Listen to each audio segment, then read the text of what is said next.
Señor, te damos gracias una vez más por permitirnos estar acá, Señor, compartir tu palabra, abrir tu Biblia, abrir la Biblia que nos has dejado, Señor, abrir tu palabra. Te agradecemos por el privilegio que tenemos de estudiarla, te agradecemos por la libertad que tenemos de estudiarla, Señor. Y te pedimos nos guíes y nos ayudes en este tiempo breve, Señor, en el que vamos a estar meditando en tu eternidad, Señor, y lo inmutable que eres. Te damos gracias, Señor. En el nombre de Jesús. Amén y amén. Bueno, Dios es grande y perfecto. Miren cómo la arreglo. La clase de la semana pasada. Ahí tenía que ir, Dios es eterno e inmutable. Pero como comenzamos con eso, el Señor es bueno. Quiero que alguien me ayude a recordar al menos una implicación de las que vimos la semana pasada de la grandeza de Dios en nuestra vida. Una implicación, una respuesta también puede ser que nosotros deberíamos tener al nosotros considerar la grandeza de Dios en nuestra vida y la perfección. Y disculpen que tome tanto acá, pero estoy utilizando un medicamento en mi boca que me seca la boca, ¿sí? Así que les pido que me disculpen. Mientras, espero que me digan implicación, respuesta. Meditar en la grandeza de Dios te ayuda a crecer en el temor de Dios y por lo tanto el temor al pecado. Amén. ¿Y ese temor se traduce a qué? Obediencia. Obediencia. Amén.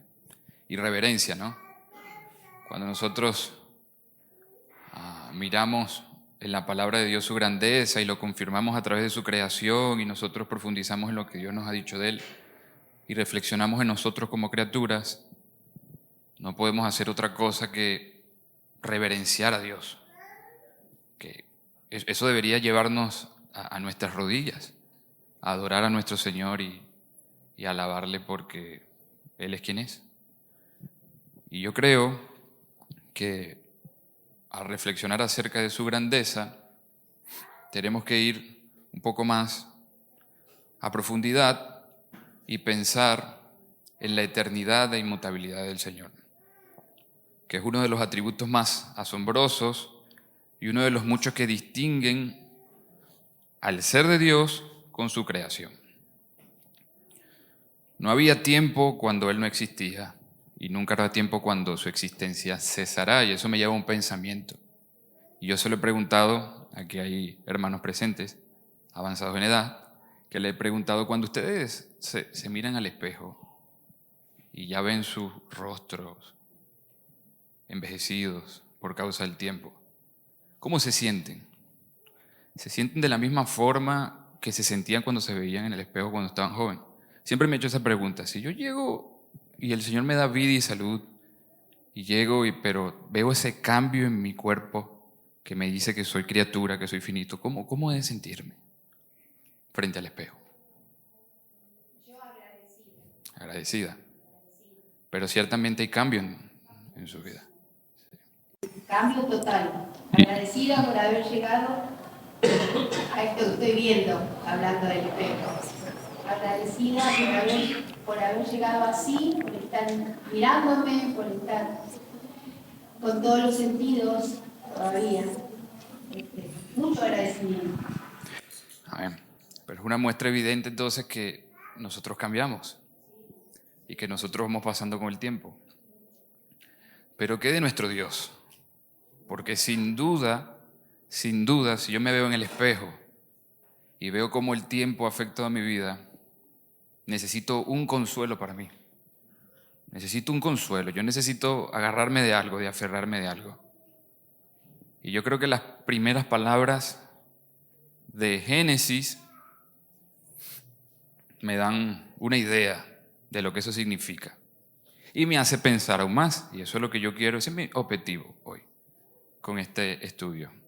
Porque después de todo, nosotros tenemos que estudiar los atributos de Dios para conocer a Dios, pero para entender cuáles son las implicaciones de eso para mi vida. Porque si yo no respondo a eso, entonces Va a ser un mero conocimiento y eso no tiene ningún sentido.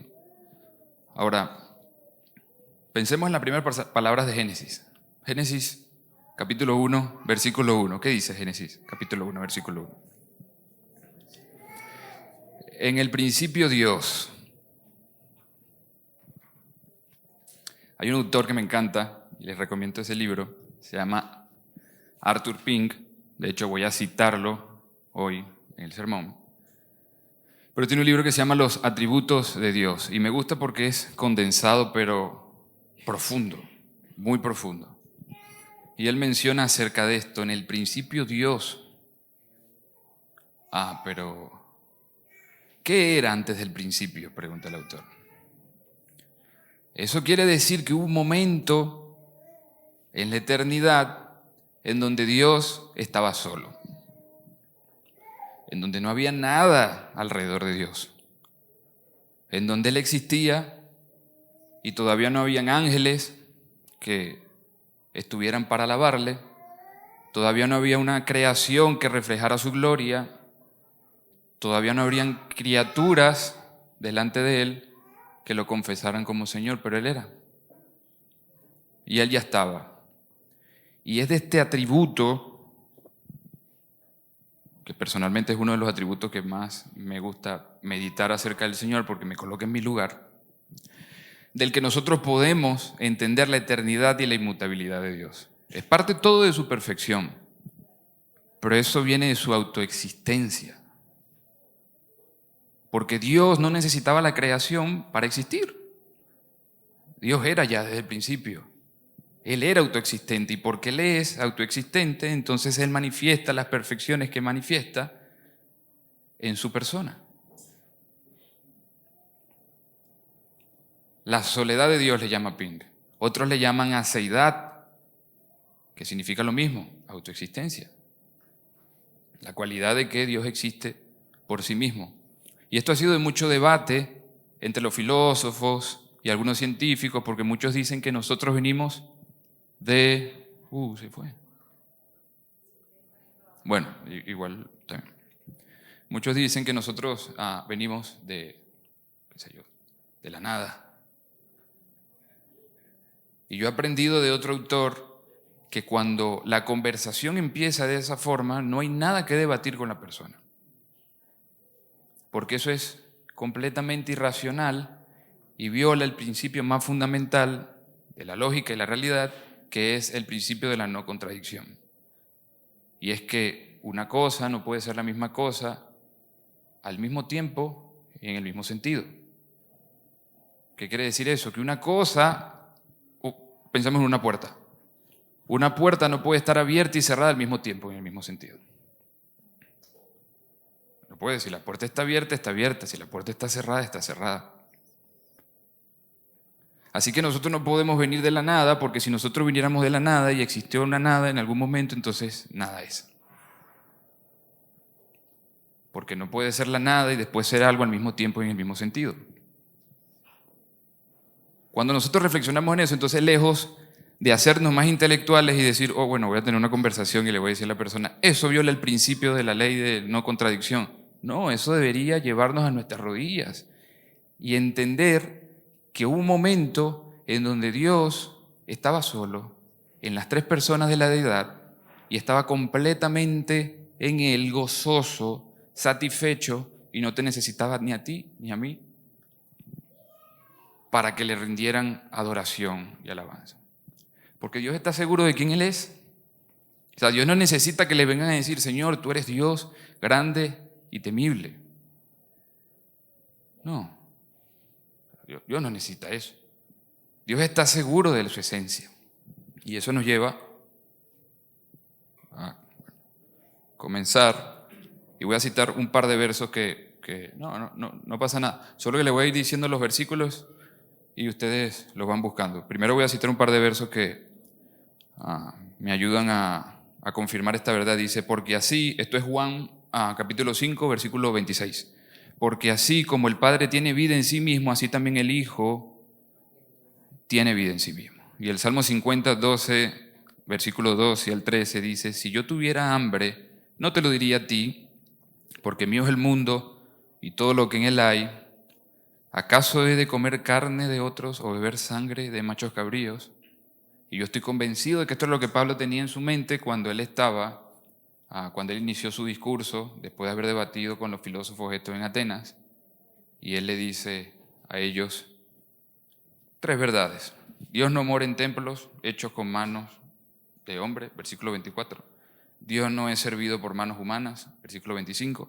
Y Dios no tiene necesidad de nada. Y entonces donde Pablo argumenta justamente eso, y diría, pero Dios no es servido por manos de hombre. Ese Dios que ustedes no conocen, que tienen ahí la imagen del Dios no conocido, bueno, este es el Dios del que yo estoy hablando. Y este Dios no necesita su adoración. Y el contexto era que ellos estaban en una profunda idolatría, era Atenas. Él decía, pero él ni siquiera necesita tu adoración. Yo te voy a presentar un Dios que no necesita que tú le tengas un lugar para que él se sienta seguro de sí mismo. Porque Dios no nos necesita a nosotros. Y les voy a pedir que, me ayuden, uno que por favor busque Éxodo capítulo 3, otro que busque Isaías capítulo 40.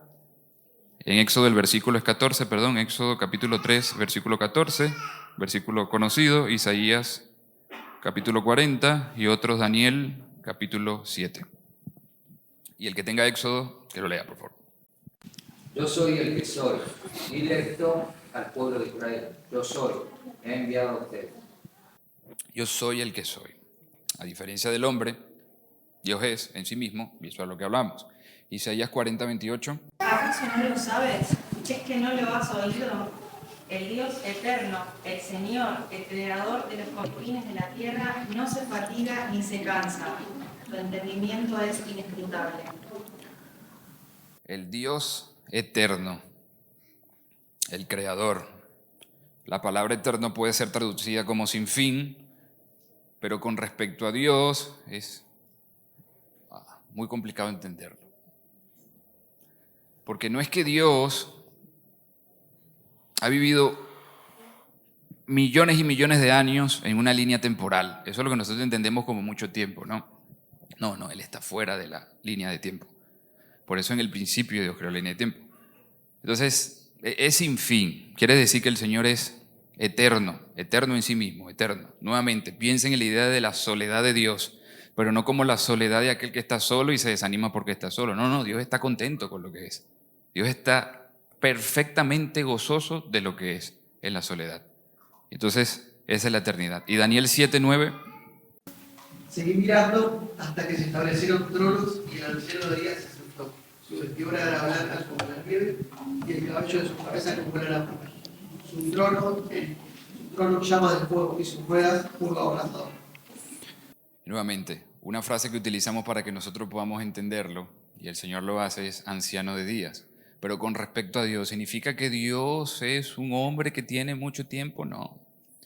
Evidentemente no significa eso. Significa que en cuanto a Él, su sabiduría es como la de un anciano, si podemos compararlo con algo. O sea, Él conoce mucho más que nosotros, por supuesto, porque dice de Él mismo que cuando Él fundó todas las cosas, la sabiduría estaba con Él, la sabiduría clama.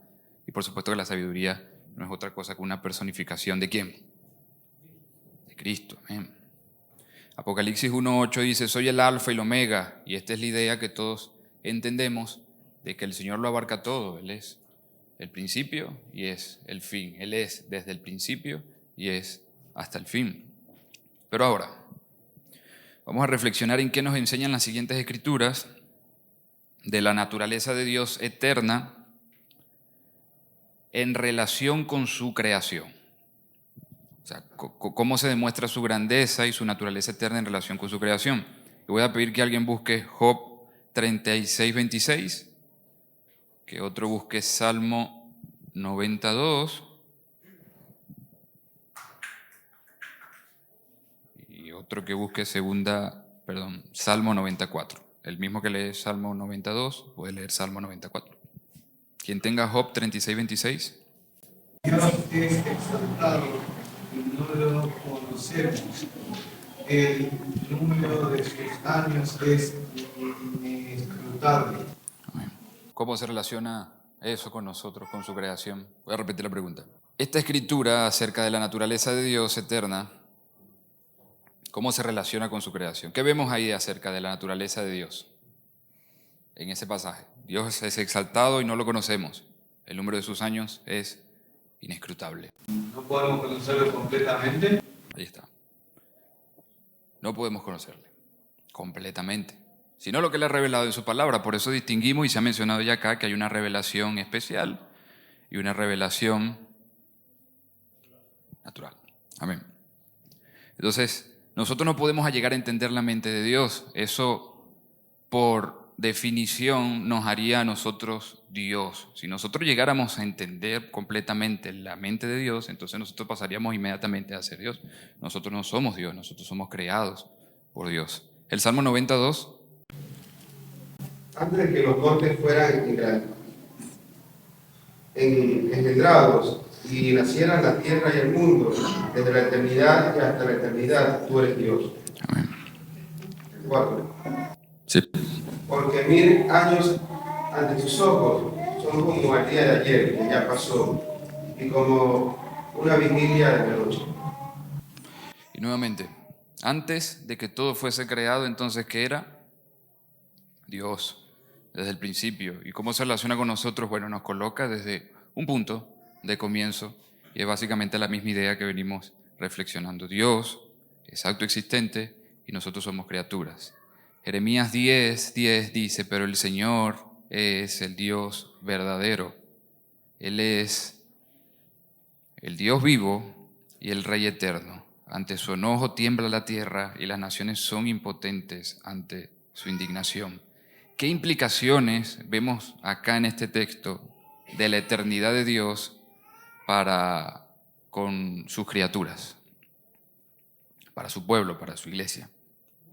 ¿Qué implicaciones tiene este texto de su eternidad para nosotros, de cómo se relaciona Él con nosotros? Jeremías 10:10, pero el Señor es el Dios verdadero, Él es el Dios vivo y el Rey eterno. Ante su enojo tiembla la tierra y las naciones son impotentes ante su indignación. Vamos con otro. Salmo 145:13. Tu reino es reino por todos los siglos y tu dominio permanece por todas las generaciones. ¿Qué lugar nos da eso a nosotros? ¿Y qué lugar le da eso a Dios? Que Él es rey, ¿no? Tan sencillo como que Él es el Señor. Tan sencillo como que Él por derecho, entonces, ¿qué tiene en la creación? Un lugar. ¿Y qué lugar debe ser? El más prominente de todos. Él es rey. Veamos, alguien busque Isaías 40, del versículo 6 al versículo 8. Una voz dijo, clama. Entonces él respondió, ¿qué he de clamar? Que toda carne es como la hierba y todo su esplendor es como la flor del campo. Se seca la hierba, se marchita la flor, cuando el aliento del Señor sopla sobre ella. En verdad, el pueblo es hierba. Se seca la hierba, se marchita la flor, pero la palabra de nuestro Dios permanece para siempre. Amén. Se seca la hierba, se marchita la flor. Y como empezaba con esta ilustración al comienzo, nosotros somos, dice Pedro, como la hierba y como la flor que nos marchitamos. Pero ¿qué dice el texto de la palabra del Señor? Permanece para siempre porque es eterna. Y de hecho, esto probablemente es lo que tenía Pedro en mente cuando escribió, porque toda carne es como la hierba y toda su gloria como la flor de la hierba. Esto en 1 de Pedro 1, 24, 25. Y otra implicación más de Dios eterno relacionándose con nosotros como criaturas, la tenemos en Deuteronomio 33, 27. Él dice, el eterno Dios es tu refugio y debajo están los brazos eternos. Él echó al enemigo delante de ti y dijo, destruye. El Salmos 48, 14 dice, porque este es Dios, nuestro Dios para siempre, Él nos guiará hasta la muerte. Y voy a leer un salmo más y vamos a responder la pregunta. Pero tú eres el mismo y tus años no tendrán fin. Los hijos de tus siervos habitarán seguros y su descendencia será establecida delante de ti. ¿Cómo se relaciona o cómo vemos la relación del Dios eterno como nosotros como criaturas en estos 3 textos. Los escucho. Nosotros tenemos un tiempo y Él es Él es el tiempo. Pero que dijo va a permanecer, no va a cambiar. Su palabra permanece. Podemos confiar. Amén. Habitaremos seguros. Y debajo están sus brazos eternos. O sea, nosotros podemos tener una seguridad tal que así como Dios es eterno, no cambia, es inmutable, tampoco sus brazos que nos sostienen van a cambiar. Y esa es la seguridad que tiene la iglesia. Nuestra única seguridad es que cuando hayan pasado eternidades y eternidades y eternidades, Dios no se va a levantar y va a decir, bueno, ya yo no quiero esta creación. Él no ha mostrado que haya sido así. Ya yo no quiero esta iglesia. Él no ha mostrado que sea así. Pero Él no cambia y eso nos lleva al siguiente atributo del Señor, que es su inmutabilidad. Él permanece estable. ¿Por qué nosotros podemos tener la seguridad de que Él no va a repudiar a aquella que va a desposar allá cuando se haya completado el tiempo y Él reciba a su iglesia como su esposa que ha preparado sin mancha ni arruga? Porque el Señor no admite el divorcio. Y como el Señor no admite el divorcio y Él no cambia, entonces nosotros podemos tener la seguridad de que el Señor no va a divorciarse de aquella que redimió, de aquella que salvó y de aquella que compró con un precio y le asignó precio. No porque valía algo, no porque la necesitaba, no porque el Señor necesitaba el amor de su iglesia, sino porque el Señor es generoso. Tan sencillo como que el Señor es, y tan profundo como que el Señor es generoso, y como Él es lo que es, Él quiere compartir lo que Él es. Y como quiere compartir lo que Él es, entonces aquí estamos nosotros, somos su creación. Y así Él es como se manifiesta.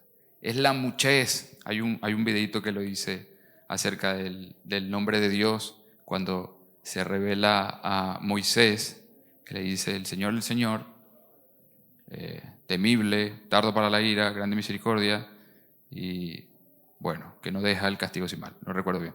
Pero hay una frase ahí que se traduce a muchez y es que Él nos exhorta a que nosotros busquemos al Señor con todo lo que somos, y eso todo lo que somos es toda nuestra muchez, todo lo que somos, porque el Señor se merece todo lo que somos, porque el Señor dio todo lo que Él era, dio toda su muchez a su creación.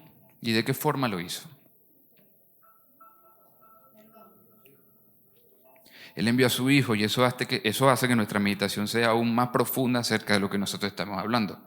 Porque como Dios, el Dios que no necesita a nadie alrededor nuevamente, que lo tiene todo en Él mismo, que es autoexistente, que no tiene pérdida de vitalidad como nosotros, que vamos envejeciendo poco a poco, se somete a un cuerpo como el de nosotros y muere por nosotros. El Dios que desde la eternidad y la eternidad no ha experimentado lo que significa perder la vitalidad en el cuerpo, se somete por nosotros a perder su vida para comprarla de nosotros. Hermanos, ¿cuál debe ser nuestra respuesta delante de Dios? Eso debe llevarnos a nosotros a nuestras rodillas y exaltarlo a Él por lo que Él es. Quiero que busquemos unos textos más para que sepamos cuál es nuestra respuesta, cuál debe ser nuestra respuesta delante del Señor. Primera de Crónicas 16:36. Otro busque Daniel 4:34.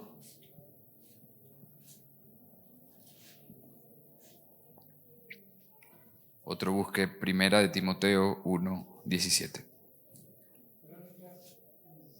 36. Daniel 4:34 y Primera de Timoteo 1:17. ¿Tienes crónica? Por favor, léelo. Bendito sea el Señor Dios de Israel, desde la eternidad hasta la eternidad. Entonces todo el pueblo dijo amén y alabó al Señor. Amén. Daniel 4:34.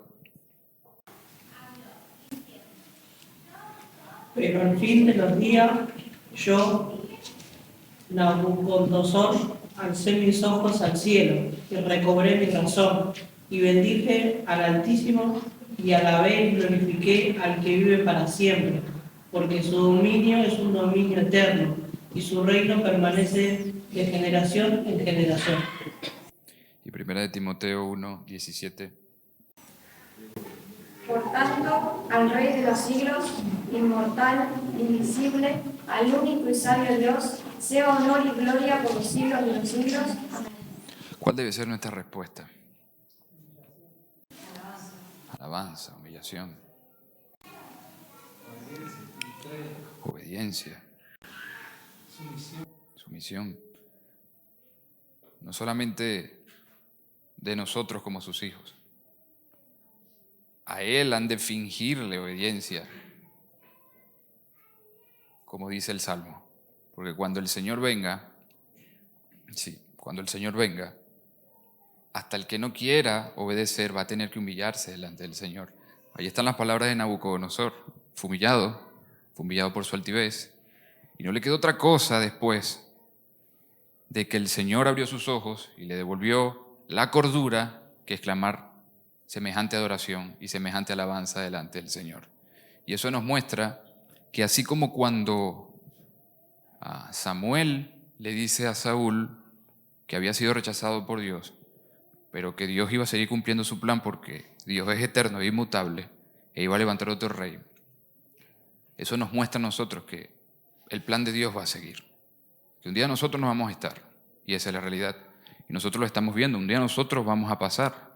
Pero lo que nos da seguridad, y comienzo nuevamente con lo que pensaba al comienzo, lo que nos da seguridad a nosotros al vernos al espejo, a nosotros poder ver que envejecemos, a nosotros poder que no somos los mismos, a nosotros al enfrentarnos a las dificultades de la vida, porque nosotros salimos a la calle y no sabemos cuándo va a ser nuestra última hora, solo el Señor lo sabe. La única seguridad que nosotros tenemos es que el Señor no cambia, y que porque el Señor no cambia, entonces nosotros estamos seguros en nuestra salvación, que la salvación que Él compró es segura, y eso tiene que cambiar por completo nuestro entendimiento. Eso tiene que cambiar por completo la forma en que nosotros nos relacionamos en el mundo y de la forma en que nosotros entendemos en el mundo. Por eso se llama un cambio de cosmovisión, porque ya nosotros no podemos ver las cosas como las ve el mundo.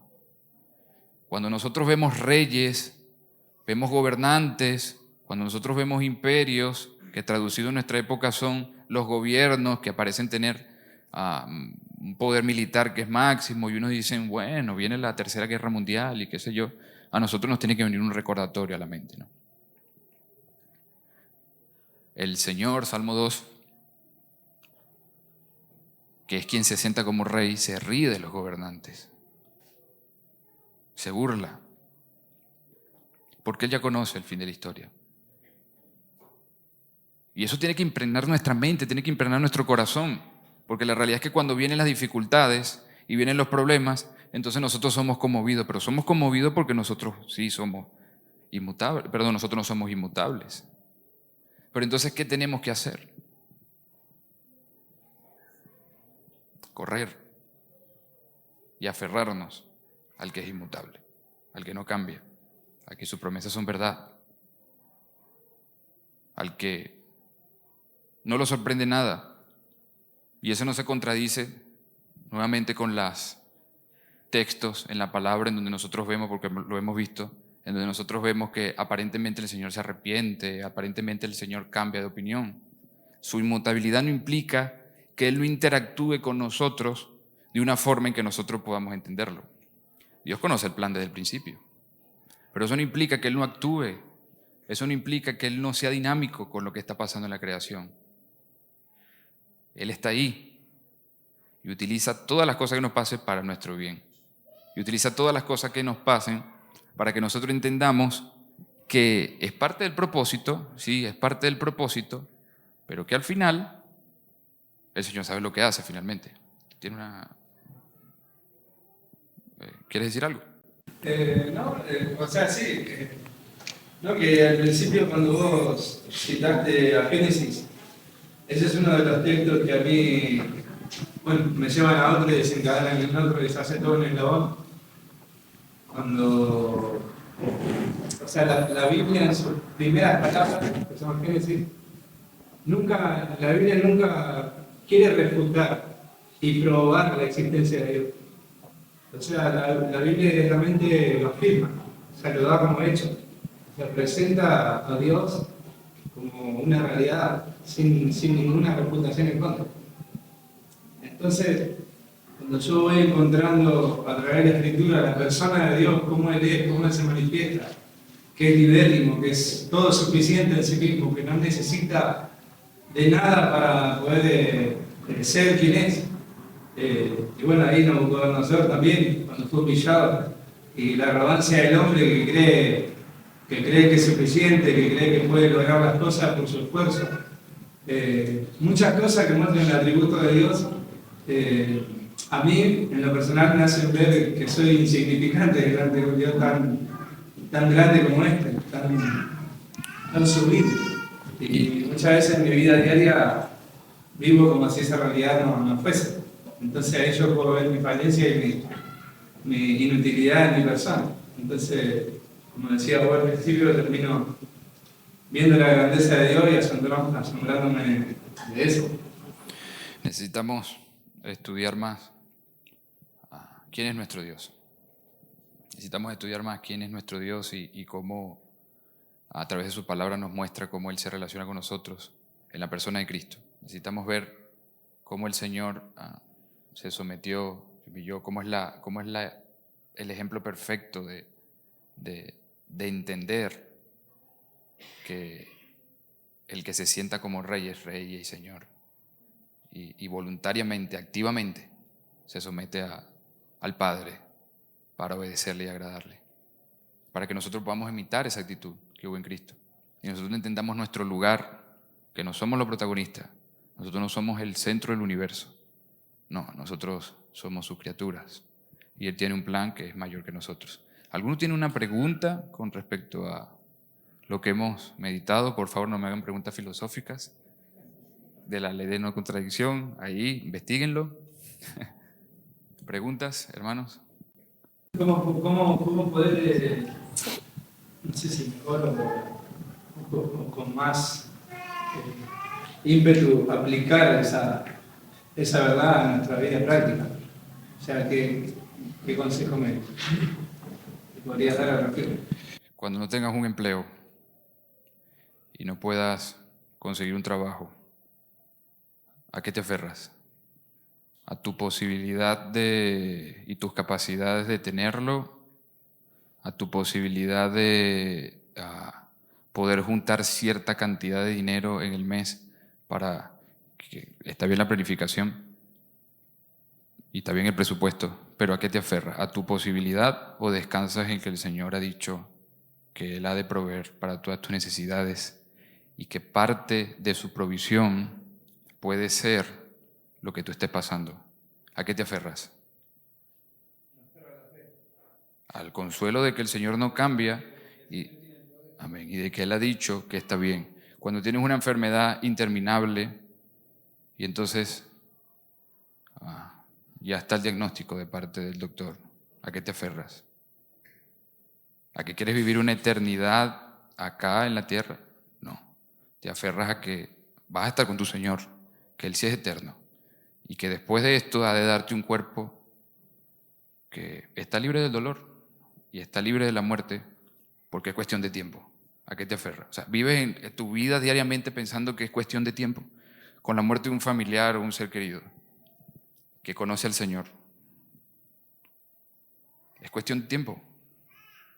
Es cuestión de tiempo. El Señor vendrá, el Señor levantará a los que hayan muerto en Él, el Señor nos resucitará y nosotros estaremos con Él.